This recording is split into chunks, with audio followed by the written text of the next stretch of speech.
Well, welcome everybody back to Port Perspectives. And Port Perspectives is a program that is put out by the International Association of Maritime Port Executives, and it's part of our executive management program. And I'm Captain Jeff Monroe. I'm the Director of Education Programs, and I'm very privileged to have with us today a graduate of one of my training programs, and that is Brandy Christian, who is the CEO of the Port of New Orleans. So, Brandy, let me begin by, first of all, thanking the Port of New Orleans and yourself for hosting what was the largest commercial class last week, that we had, and it was great. We had 28 people in the class from people all over, including a lot of Coast Guard folks, and it was great. So we appreciated very much your hospitality.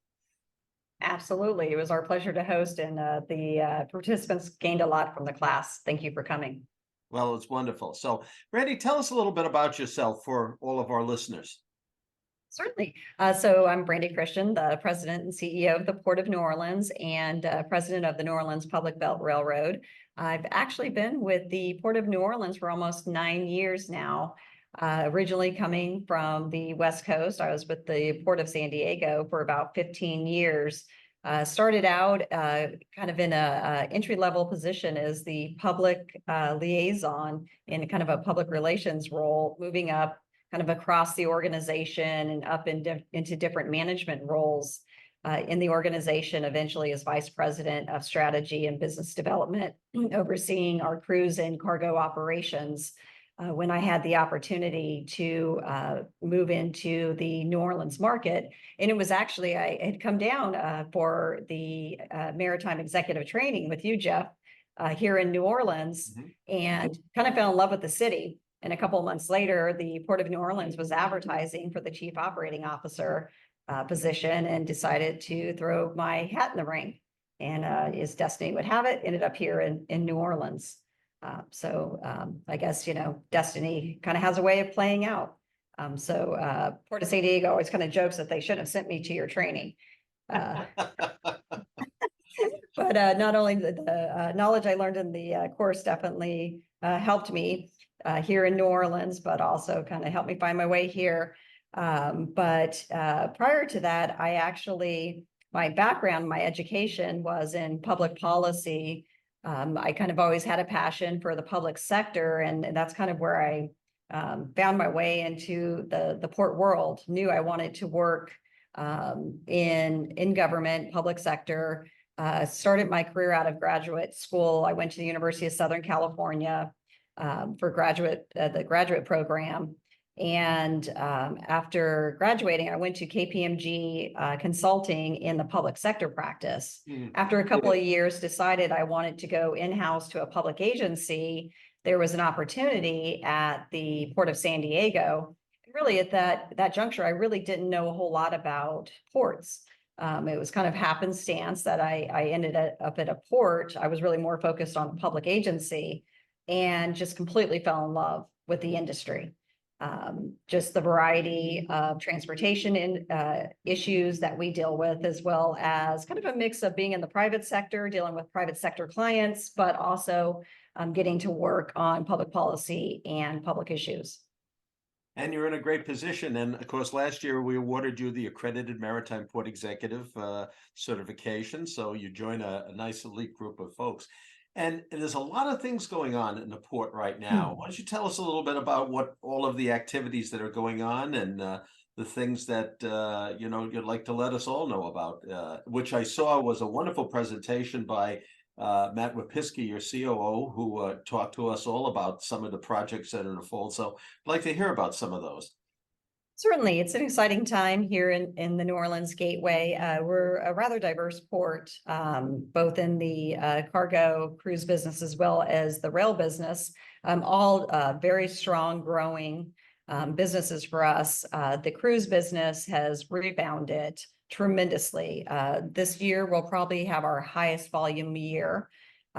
Looking forward to probably having to build new facilities, breaking 1.2 million passengers a year, which is really great to see. I think for all ports kind of coming out of COVID, not knowing how that business would rebound, nothing but growth in that sector for us.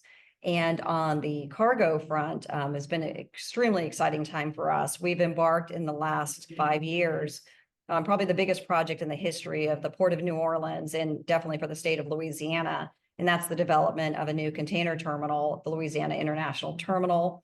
We're about halfway through our permitting process. It's a 400-acre terminal, greenfield project. We were just recently awarded the largest mega and info grant, $300 million, for a container terminal project in the history of the federal DOTD. So we're very excited about the progress on that project. It'll definitely change the trajectory of our business, but also for the Gulf. As you know, with Port of Houston, Port of Mobile, and Port of New Orleans, really being the three string of ports that serve the container business here in the Gulf. It's an important development really for the Gulf as we see the business grow as an alternative gateway here. So we're very excited about that project. We're on the timeline to have our permit in 2025 and begin construction right thereafter. So very exciting time for us in that business. And as I mentioned, we also own the Public Belt Railroad, which is somewhat unique. Not many ports actually own and operate a short line railroad. We are unique that we have 6 Class 1s that directly connect to our facilities. We also operate that short line that serves 32 miles of track and interchanges daily to all of the Class 1s. Is the second biggest line of business for the Port of New Orleans, and nothing but growth in that arena as we continue to invest in capital and opening up additional storage yards and transload facilities. Yeah, and you're a little bit constrained in your existing facilities because of, they're very linear, and you have the issue of you can't go this way and you can't go that way, right? But the nice thing about this new container project, it's going to be below the bridges, which have been a major restriction, obviously, for the size vessels that are coming into the port. So you'll be handling larger vessels, I think, in the long run. Yes. Absolutely. The state achieved getting the Mississippi River to 50-foot draft last year, which addressed our depth issue. And now we're addressing the air draft restrictions from the Crescent Connection Bridge, which really limits us to about a 10,000 TEU vessel. The new terminal will be able to serve any size of vessel here in the Mississippi River.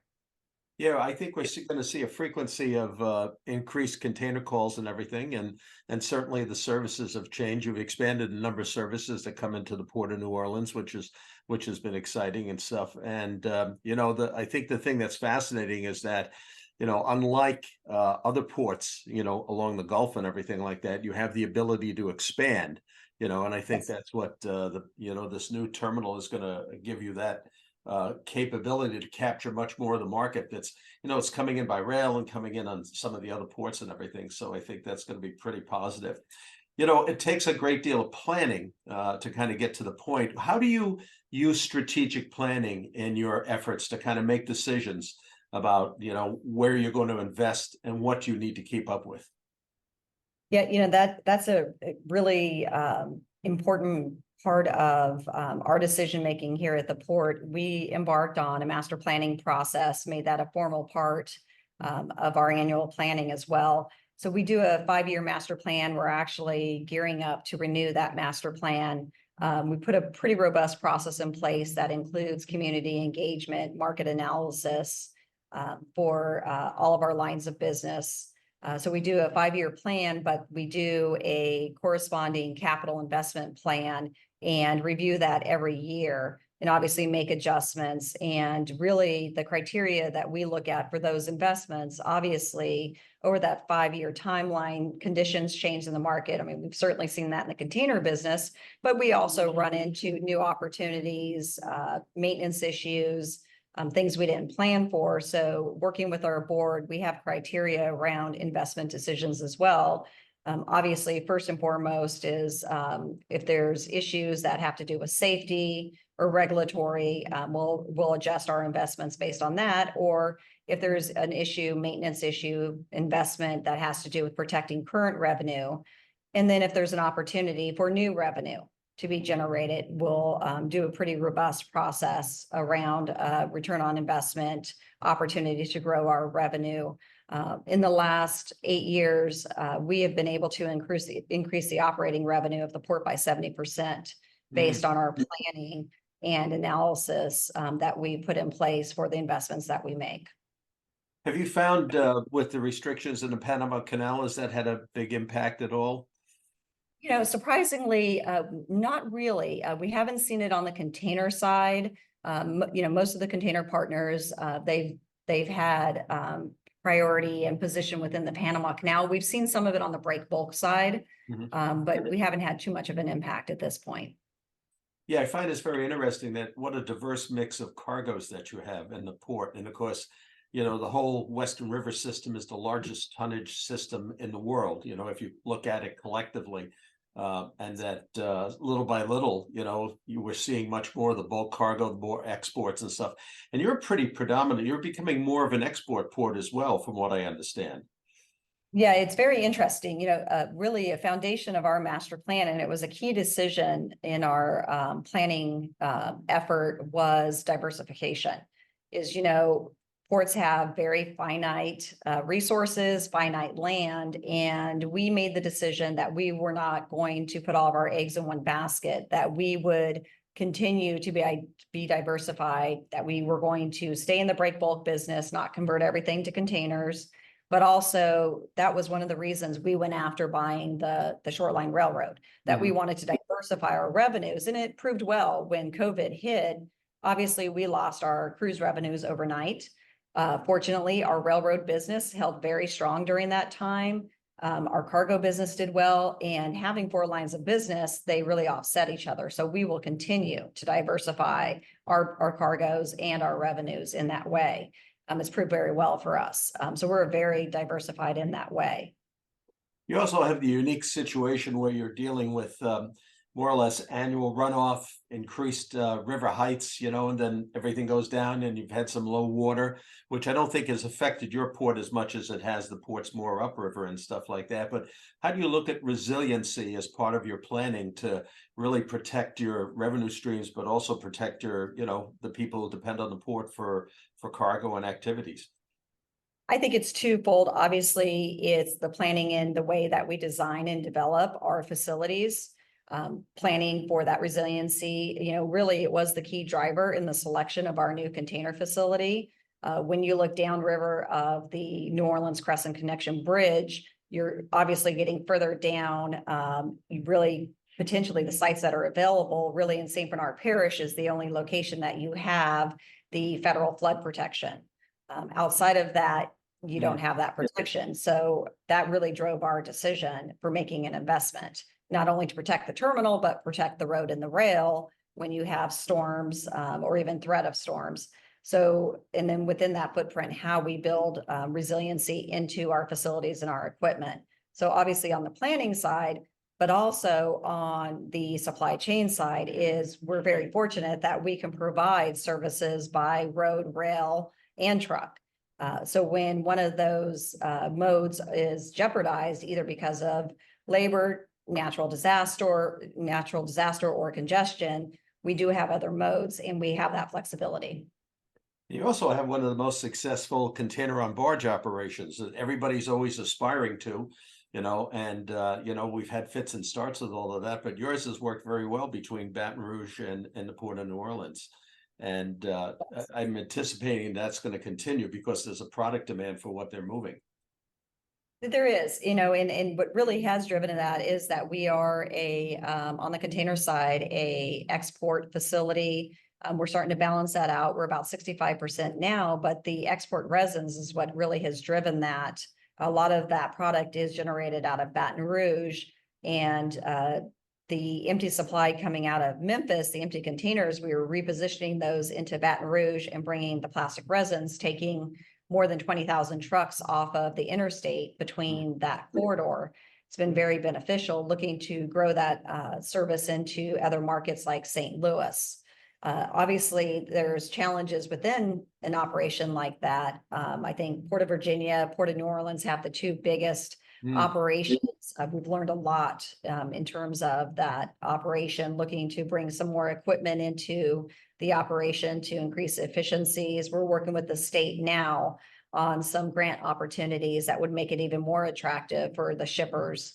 I think more and more shippers and carriers are looking at the service for the environmental benefits as much as just having the backup to either shortages on truck as well as in the next few years, Baton Rouge corridor is going to have major construction. So it's really an option for our shippers here in Baton Rouge to be able to move by barge. Mm-hmm. And, it seems that the state has been very supportive of the activities in the port. It's interesting. Louisiana is one of the largest, if not the largest export states in the United States right now. And they seem to be very focused on what is a unique mix of port activities within the state and stuff like that. Obviously oil and gas, and as well as different ports in their various regions and stuff. And one of the things I find that's interesting, and particularly it was borne out by what I saw within the context of our class, at your facility, was that we're seeing a lot of young faces now, and a lot of people coming up in the industry. Used to be an industry of, people coming from all different backgrounds and everything. And we're very pleased to see that we're seeing more and more people like yourself who have come up through the industry, who've got a wide background in the port activities, And I was just kind of curious, as you're talking to these young people, as you're inspiring your own team and stuff like that, what's some of the advice that you might give them as where do they need to focus? Where do they need to keep on track, and what do they need to be considering in their own careers? I think it's a combination of skill sets that are important in the role that we play today. I think both on the private sector side as well as in the public ports, the role that we're playing is probably even more complex today than it was before.